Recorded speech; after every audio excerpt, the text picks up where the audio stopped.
ये कहानी एक ऐसी लड़की की है जो कि अपने हाई स्कूल के टाइम पर स्कूल का नंबर 1 रनिंग चैंपियन हुआ करता था। लेकिन एक दिन उसका बेस्ट फ्रेंड उसे धोखा देता है और उसे बुली करने लगता है। और तभी से आरती सोचते है कि वो कुछ भी करने का काबिल नहीं है, क्योंकि उसके मन में अपने बेस्ट फ्रेंड से मिले धोखे की बात बैठ चुकी थी। लेकिन एक दिन वो अचानक से स्कूल से दूसरी दुनिया में टेलीपोर्ट हो जाती है और तभी से उसकी जिंदगी पूरी तरह से बदल गई। लेकिन उस नए वर्ल्ड में उसे एक लड़ाई का सामना करना पड़ता है और उस लड़ाई में सिर्फ जीतने वाला ही जिंदा रहेगा।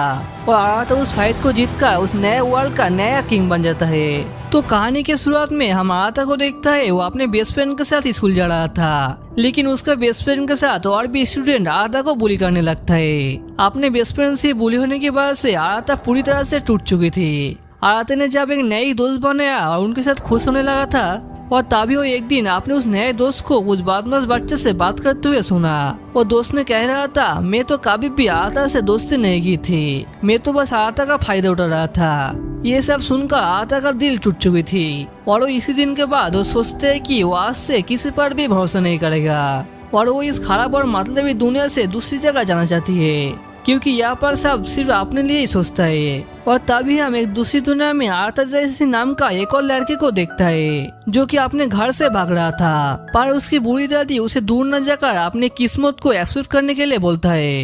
क्या मैं कभी भी एक लड़की नहीं बनूंगा? जिस पर दादी ने गुस्से होकर मैरिज से उस पर हमला किया। अबे बुढ़िया! तो इसके बाद आरती जब घर वापस आता है तब उसकी दादी उसे एक लड़की बनने के लिए बोलता है और आगे राजकुमारी बनकर राज्य को संभालने के लिए कहता है। असल में इनकी देश में एक ताकतवर प्रिंसेस का राज होता है और हमेशा से हिमे क्लैन से प्रिंसेस को चुना जाता है और हर 30 साल बाद एक न्यू प्रिंसेस का सेरेमोनी होता है और कुछ दिन बाद ही वो सेरेमोनी होने वाला है। लेकिन इस टाइम इसी क्लैन में कोई भी ऐसा काबिल लड़की नहीं है जो कि अगले राजकुमारी बन सकता है। लेकिन राज्य ने घोषणा की है कि इस बार अगले प्रिंसेस उसी क्लैन से चुना जाएगा। अब आरती के पास एक लड़की बनने के अलावा और कोई ऑप्शन नहीं है। लेकिन आरती कहते हैं, नहीं, ये पॉसिबल नहीं हो सकता, क्योंकि इस दुनिया में सिर्फ औरत ही है जो कि वो खास मजे कर सकता है। और ऐसे भी अगर मैं पकड़ा गया कि मैं एक लड़का हूँ तो मैं मारा जाऊंगा। तब उसका दादी बताते है कि अगर वो ऐसा नहीं करेगा तो उसका पूरा क्लैन मारा जाएगा। और उसकी दादी नहीं चाहती है कि आरती को खुश हो जाए और इसलिए वो आरती को अपने जेट छोड़कर एक लड़की बनने के लिए कहता है, ताकि वो अपने क्लैन और उस डिवाइस छोड़ कर रक्षा कर सके। तब आरती उस जंगल के तलवार को अपने हाथ में लेती है और कहता है कि ये कोई डिवाइन शॉर्ट नहीं है, ये कवर है, कवर। ये सुनकर उसका दादी उस पर चिल्लाने वाला होता है और तभी अचानक उसका तबीयत खराब हो जाती है। आरती जब अपनी दादी को इस हालत में देखता है तब उसे बुरा लगता है और उसके पास एक औरत बनने के अलावा और कोई ऑप्शन नहीं रहता। इसके बाद अगले दिन आरती एक लड़की की तरह ड्रेस पहनकर महल की तरफ जा रहा होता है। उसके साथ उसका एक सर्वेंट थी जो उसे बताते हैं कि सिर्फ हिमे क्लैन की लड़की प्रिंसेस ही इस दुनिया की गॉड को अमासुरी से हमाकामी शॉट पर सबमिट कर सकता है। लेकिन प्रेजेंट टाइम का जो प्रिंसेस है वो बूढ़ी हो चुकी है और अब हिमे क्लैन में एक भी लड़की भी नहीं है। लेकिन तुम सास में एक लड़की की तरह ही लग रही हो। ये सुनकर आरती गुस्सा हो जाता है और वो सोचते है कि काश वो ये दुनिया से गायब हो पाता तो कितना अच्छा होता। और वो बहुत परेशान था। तब कोटुआ नाम की उस लड़की ने आरती को एक गुड लक लॉकेट देता है उसे शांत करने के लिए। ये उसको प्रिंसेस ने दिया था, ये उसके लिए बहुत खास था। कोटुआ की बातें सुनकर आरती खुश हो जाते हैं। तो 30 साल बाद वो सेरेमोनी स्टार्ट हो जाती है। अगले दिन आरती कैपिटल के एक बड़े टावर में इंटर करता है। आरती का पैलेस इस टावर का सबसे ऊपर वाली जगह पर है, जहाँ बैठकर वो एक राजकुमारी की तरह इस पूरी राज्य को शासन करेगा। उनके सामने पेजेंट राजकुमारी आता है। आरती परेशान था और उसकी चारों साइड में 12 स्ट्रॉन्गेस्ट गार्ड है जो कि राजकुमारी की वफादार है और वो सब राजकुमारी को प्रोटेक्ट करता है। तो राजकुमारी सेरेमोनी शुरू करने के लिए जाता है। तब आरती राजकुमारी को देखकर पूरा शॉक हो जाता है, क्योंकि राजकुमारी को बिल्कुल भी बुरी नहीं लग रहा था और राजकुमारी को एक अच्छी इंसान देखकर आरती थोड़ा शांत होता है। और तभी 12 गार्डों में से एक गार्ड राजकुमारी पर हमला कर देता है। राजकुमारी घायल हो जाते हैं। अपने गार्ड की धोखे से राजकुमारी बहुत ज्यादा दुख महसूस करता है। राजकुमारी घायल होने की वजह से बहुत ज्यादा कमजोर हो जाती है और वो मारने की कंडीशन पर था, इसलिए वो अपने बाकी हुई ताकत से अपने ऊपर एक मैजिक बैरियर कर देती है। आरती ये सब देखकर बाकी गार्डों को हेल्प करने के लिए बोलता है और इसी वजह से उसके असल लड़के वाले आवाज बढ़ जाते हैं। जिससे वो बड़ा गार्ड जान जाता है कि आराता एक लड़का है। आराता प्रिंसेस को बचाने के लिए बोलता है, लेकिन तब उसे पता चलता है कि इस सब गार्ड मिलकर एक साथ मिले हुए हैं और वो सब के सब गद्दार है। ये देखकर आराता बहुत ज्यादा घबरा जाता है और तब केन अचानक आराता पर भी हमला करने लगता है और उसे भी मारना चाहता था। आराता जैसे तैसे उस हमले से बच जाता है और उस टावर से नीचे पानी में कूद जाता है ताकि वो अपने जान बचा सके। बाहर के लोग इतना जल्दी टावर की मैजिक ऑफ होते हुए देखकर घबरा जाते हैं क्योंकि ये सेरेमनी 3 दिन होने वाली थी। तब केन बाहर आकर सबको बताते हैं कि हमारे राजकुमारी को आराता नाम के एक लड़के ने मारकर भाग गया। वो एक लड़की की ड्रेस पहनकर आया था। सब लोग बहुत शौक हो जाते थे और वो केन की इस बात पर विश्वास कर लेती है और केन अपने सारे लोगों को आराता को ढूंढने के लिए भेज देता है ताकि उसे सबके सामने आसानी से मार सके।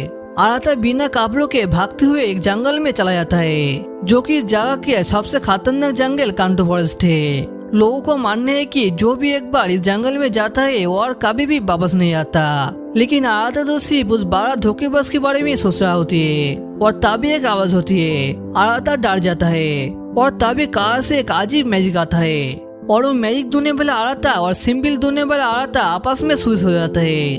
दोनों एक दूसरे को सामने देखता है। इसके बाद हमारा मेन कैरेक्टर आराता खुद को एक जंगल में पाता है। वो कुछ भी समझ नहीं पा रहा था कि वो यहाँ पर कैसे आया। वो जंगल के बाहर टावर को देख रहा होता है और तभी अचानक उस पर एक तीर से हमला होता है जिससे आराता जैसे तैसे बच जाता है। वहाँ पर केन अपने लोगों के साथ आराता को मारने के लिए खड़ा था। असल में आराता दूसरे आराता जैसे ही सेम दिखता था। केन उसे बोलता है, आराता तुम मारने के लिए तैयार हो जाओ, लेकिन आराता तो कुछ भी समझ नहीं पा रहा था। लगता है केंटो जंगल तुम्हारा मेमोरी भुला दिया है और उस पर अटैक करता है। आराता बचने के लिए एक पेड़ के पीछे छुप जाता है और तभी अचानक आराता जंगल के बाहर दूसरी साइड पर टेलीपोर्ट हो जाता है। उस जगह पर कोटुआ दौड़कर आराता को गले लगा लेता है। वो खुश था कि आराता ठीक है। तुम कौन हो? आराता समझ नहीं पा रहा था कि ये लड़की कौन है। वो फिर से पूछता है, तुम कौन हो? आराता सामा, ये मजाक का टाइम नहीं है। कोटुआ तो नहीं जानता था कि ये असल आराता नहीं है। कोटा उसका हाथ पकड़कर अपने विलेज में पहुंच जाती है। इधर केन सोचता है आराता इस जंगल से बस कैसे गया। तभी वहाँ पर आगासी नाम का और एक गार्ड आता है जो कि ये देखना आया था कि आराता अभी तक पकड़ गया या नहीं। आगाची, मैं उसे पकड़ कर ही रहूंगा। इधर महल में बाकी सब बड़ा गार्ड भी खुश थे क्योंकि अब फाइनली उसका राज होगा। तो इस तरह आराता कोटुआ के साथ अपने विलेज में पहुंच जाता है। कोटुआ दादी को बताते हैं कि प्रिंसेस को किसी ने मार दिया है और सबको लगता है कि आराता ने उन्हें मारा है। ये सुनकर दादी बहुत शौक हो जाता है। अरे यार, मैं आराता नहीं हूँ। तब कोटुआ आगे बढ़ते थे कि कांटो फॉरेस्ट में जाने के बाद से आराता सामा कैसे अजीब सा बातें कर रहा है। शायद उसका याददाश्त खो चुका है। ये सुनकर दादी तो और भी शौक हो जाते हैं। तो ये सब सुनकर दादी आराता को एक सीक्रेट रूम में ले आता है ताकि उनकी बातें कोई नहीं सुन सके। तब आराता दादी से बोलते हैं कि वो दूसरी दुनिया से आया है और वो उसकी पोता आराता नहीं है। आराता की ये बात पर दादी भी यकीन कर लेता है क्योंकि कांटो फॉरेस्ट एक लेजेंडरी मिस्ट्री फॉरेस्ट है और शायद वो फॉरेस्ट अपने जैसे देखने वाले से स्विच कर देता है। आराता ये सब सुनकर हैरान होकर पूछते हैं कि क्या मैं कभी भी और अपनी दुनिया में वापस नहीं जा पाऊंगा। दादी कहते हैं वो भी नहीं जानता कि ये पॉसिबल है या नहीं और अब तो उसे आराता के रूप में ही रहना पड़ेगा। लेकिन आराता कहता है मैं एक क्रिमिनल के रूप में नहीं रह पाऊंगा। ये आराता तो एक खूनी है। दादी बोलता है नहीं, मुझे यकीन है कि मेरा पोता इस तरह काम कभी नहीं करेगा। उसे जानबूझकर दोषी बनाया गया है। आराता पहले से ही अपने जिंदगी से परेशान था और अब तो उसके ऊपर और भी बोझ है। और तभी वहाँ पर कोटुआ की चिल्लाने की आवाज आती है। दादी ऊपर जाकर देखते है कि सामने कांटे कोटुआ को बंदी बनाकर खड़ा है। केन आराता को उसके हवाले करने के लिए बोलता है और अगर वो ऐसा नहीं करेगा तो कोटुआ को मार देगा। पर दादी बताते है कि उसे नहीं पता कि आराता कहाँ है। कोटुआ भी बोलने से इनकार कर देता है। ठीक है, तो अब मुझे इस लड़की को मारना ही पड़ेगा। दादी और कोटुआ को आराता के ऊपर इतना भरोसा करते हुए देख आराता शौक हो जाता है और वो उस रूम से खुद ही बाहर आया था। उसे छोड़ दे। केन आराता को अपने सामने देखकर वो कोटुआ को दूर फेंक देता है। तब आराता बताते हैं कि मैं वो आराता नहीं हूँ जो तुम लोग सोच रहे हो। लेकिन केन को तो ये मजाक लग रहा था और वो अपने लोगों को उसे मारने के लिए भेज देता है। आराता किसी तरह बच जाता है और तभी आराता अपने सामने एक जंग लगे हुए तलवार को देखता है। और वो उससे खुद को डिफेंस करता है। और तभी अचानक जंग लगे तलवार से लाइटिंग होता है। दादी ये देखकर हैरान होता है, एक हायागामी? लेकिन हायागामी सिर्फ वही यूज कर सकते जिससे हायागामी चुनता है, और वो अपने हायागामी शॉट का यूज करता है। आराता उसका पावर देखकर घबरा जाता है। दादी उसे देखकर बोलता है, आराता तुम अपने हायागामी को अपेयर होने के लिए बोलो। और तब अपेयर बोलते ही उसके हायागामी शॉट से पावर निकलकर बैरियर बन जाता है और उसका पावर केने का फायर पावर को फेल कर देता है। सब लोग आराता का पावर देखकर हैरान हो जाता है। केन बिलीव भी नहीं कर पा रहा था कि आराता भी एक शो बन चुका है। और तभी उसका घर टूटने लगता है, जिसके फायदे उठाकर दादी, ओटुआ एंड आराता वहाँ से भाग जाता है। क्योंकि बाद में उस लोगों ने जब उस घर में उन लोगों को ढूंढ रहा था तब उन्हें वहाँ पर कोई मिला नहीं था। इसके बाद हम देखते हैं कि ये लोग एक गुफा में छुप गया है और इधर केन अकेला बैठकर आराता की शॉट के बारे में सोच रहा था। और तभी उसके पास आकाशी आता है और वो बताते हैं कि अब वो सब प्लान बदल दिया है। अब आराता को जिंदा पकड़ना होगा और उसे सबके सामने गलत साबित करके उसके बाद मरेगा। और इधर इस दुनिया में आराता का मॉम एंड सिस्टर उसे ढूंढ रहा होती है, लेकिन वो दोनों आराता से कांटेक्ट भी नहीं कर पा रहा था। उसका फोन ही स्विच ऑफ बोल रहा था। और तभी वो दोनों अपने सामने एक जगह पर बहुत से लोगों को जमा होते हुए देखता है, जो कि बिना कपड़े के एक सुंदर लड़के को देखने के लिए जा रहा था। उस मॉडल को देखने के लिए आराता का माँ भी वहाँ पर आता है, लेकिन वो दोनों उसका फेस देखकर शौक है, क्योंकि उसे लग रहा था कि यही तो आराता है। ओनी-चान। इसके बाद इधर हम आराता, दादी और कोटुआ को देखता है, जहाँ दादी आराता को हायागामी सूट के बारे में बोलने लगता है, जिसके अंदर अलग अलग तरह के गॉड की पावर रहता है और इसका इस्तेमाल सिर्फ कुछ लोग ही कर पाता है जिसको गॉड चुनता है। और आराता भी उन्हीं कुछ लोगों में से है जिसको गॉड ने चुना है और अब वो भी एक शो बन गया है। आराता तो कुछ भी समझ नहीं पा रहा था। तब कोटुआ आराता को उसकी पसंदीदा खाना देती है ताकि ये खाकर आराता को अपनी मेमोरी वापस आ जाए। आराता चुपचाप उसे देखता रहता है, क्योंकि ये तो वो आराता नहीं है जो वो सोच रहा है। तो इसके बाद आराता थोड़ा फ्री होने के लिए बाहर आता है।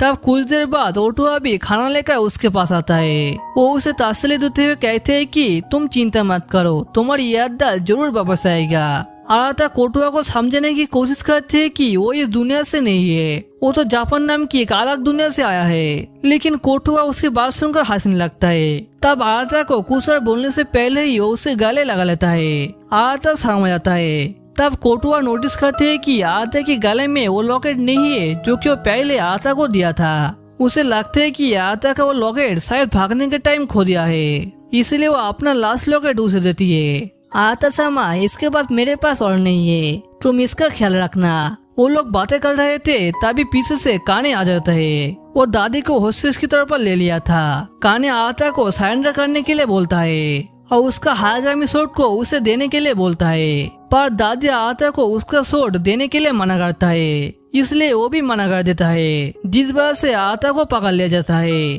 केन उसे बोलता है, तुम पर राजकुमारी को मारने का आरोप है, जिस पर आराता कहता है, मुझे नहीं मालूम है तुम किस बारे में बात कर रहे हो और मैंने किसी को भी नहीं मारा। ये सुनकर केन को लगता है कि शायद आराता अपनी याददाश्त सांस में खो चुका है वो जंगल में जाने के बाद। इधर हम और एक गार्ड यूरोनाई को देखता है। उसके पास हिरुका नाम का एक लड़का आता है कुछ बोलने के लिए। लगता है आराता फाइनली पकड़ गया। मुझे माफ करना, तुम तो पहले से ही देख लिया। तो इधर वो लोग आराता को लेकर जा रहा होता है। आराता बहुत परेशान था और तभी उसके गले का वो लॉकेट चमकने लगता है जो कि कोटुआ ने दिया था और वो लॉकेट से उनके सामने मिरर आ जाता है। दोनों का वो लॉकेट ये बनाया था। दोनों एक दूसरे को देखकर हैरान थे। तब दो आराता उस मिरर टाइप से अपने अपने दुनिया में आने की कोशिश करता है, लेकिन वो नहीं आ पाता। तब हीरो आराता गुस्से में पूछता है कि तुमने राजकुमारी को क्यों मारा। तब वो भूलभाल वाले आराता बताते हैं कि राजकुमारी को मैंने नहीं मारा, वो केन ने मारा है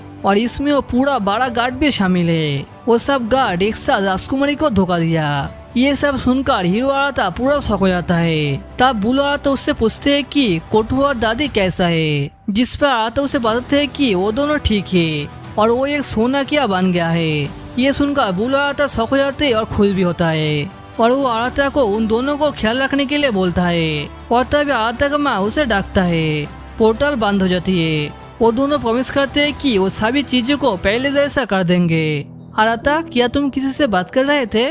नहीं नहीं। अगले दिन आराध्या को सजा देने के लिए कोर्ट में ले आया जाता है, जहाँ पर 12 गार्ड भी मौजूद थे और वो सब आराध्या के खिलाफ गवाह देने वाले थे ताकि आराध्या की सजा कन्फर्म हो सके। केन सब लोगों को प्रिंसेस की इमेज दिखाता है जिसमें प्रिंसेस मरने की कगार पर थी। ये देखकर सब लोग बहुत ही ज्यादा गुस्सा हो जाते हैं और वो सब आराध्या की सजा के तौर पर मौत देने के लिए बोलता है। तब केन सब लोगों को शांत कराते हुए बोलते हैं कि हम 12 गार्ड्स राजकुमारी की रक्षा नहीं कर पाए, इसलिए हम सब बहुत दुखी है। ये सुनकर आराध्या को बहुत ही ज्यादा गुस्सा आता है और वो केन का मुंह बंद रखने के लिए बोलता है और चिल्लाकर बोलता है ये 12 गार्ड्स धोखेबाज है और ये सब मिलकर राजकुमारी को मारा है। लेकिन तभी एक गार्ड आकाशी अपने वेपन एकदम आराध्या के सामने कर दिया और उससे बोलता है तुम क्रिमिनल खुद के इल्जाम 12 गार्ड्स के ऊपर कैसे दे सकते हो। हम सब अभी भी राजकुमारी की मौत के लिए दुखी है। सब लोग भी जानते हैं कि 12 गार्ड्स कितना वफादार है। सब गार्ड्स और लोगों को आराध्या के खिलाफ देखकर उसे फांसी की सजा देने की फैसला करता है।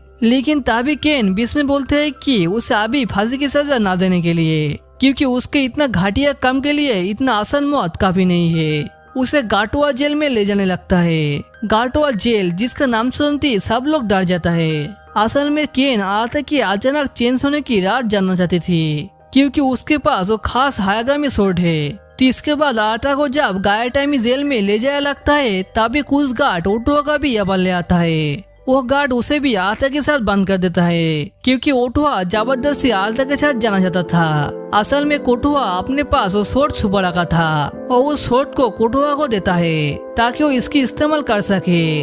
आराध्या सोचते है कि अब वो इस हायागामी सोर्ड का यूज करके इसकी दीवार को तोड़कर आसानी से बाहर चला जाएगा। वो उस सोर्ड को अपेयर होने के लिए बोलता है, लेकिन इस बार उसका इस्तेमाल नहीं कर पाता। आराध्या हार मान लेता है और तभी आराध्या की लाकी लॉकेट चमकने लगता है और अगले ही पल वो दोनों दूसरी जगह पर आ जाता है। उसके सामने प्रिंसेस की 16 पैर होती है, जो उसे बताते हैं कि वो आराध्या की बात सुनी थी जो वो कोर्ट में बोला था, तुम्हें देखकर लगता है तुम एक अच्छे इंसान हो। और वो बताते थे कि उनके पास जो पावर है वो उसकी पावर से हायागामी सोर्ड को काबू में कर सकता है ताकि उसके इस्तेमाल भले के लिए किया सके। लेकिन मेरे पास और ज्यादा टाइम नहीं है और मेरे मारने के बाद सब सोल्जर आपस में लड़ने लग जाएंगे और इसीलिए मैं चाहता हूँ मेरा टाइम खत्म होने से पहले तुम अपने हायागामी सोर्ड मेरे पास ले आना। तुम्हें इस राज्य को संभालना होगा। लेकिन आराध्या खुद को इस महान काम का काबिल नहीं समझता। वो कहता है मेरे जैसा कमजोर लड़का ये काम कभी भी नहीं कर सकता। जिस पर प्रिंसेस बोलता है मुझे तुम पर भरोसा है, जो सुनकर आराध्या हैरान है क्योंकि आज तक उसे कोई भी भरोसा नहीं किया। लेकिन कोटुआ प्रिंसेस दोनों उस पर भरोसा करता है।